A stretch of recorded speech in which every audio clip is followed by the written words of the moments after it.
Над 80 вработени во РИК Битола ноќеска и во текот на денешниот ден побараа лекарска помош во Битолската клиничка болница поради стомачни тегоби, а инспекциите веќе проверуваат дали се затруле со храна по вечерата во работничката менза. Околу 80 кај мене се пријавиле, се бројот поголем моментално. Релативно лесно кон средна клиничка слика, неколку тесни столици секој од нив, повраќање во неколку наврати, некој од нив има се температура, дехидрирани, повеќето се третирани амбулански, некој од нив ќе доаѓаат и следните 2-3 дена за инфузионна терапија и следење на состојбата, да ги видиме анализите, еден пратив за хоспитализација. Поради хипотензија.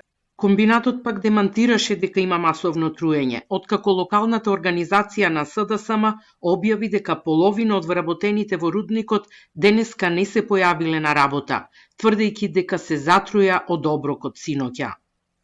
Како превентивна мерка, лицата се упатени на дополнителни прегледи во клиничката болница Битола. Во моментов не може да се утврди дали станува збор за труење од храна или вирусна инфекција. Конечните резултати ќе бидат познати по инспекцискиот надзор.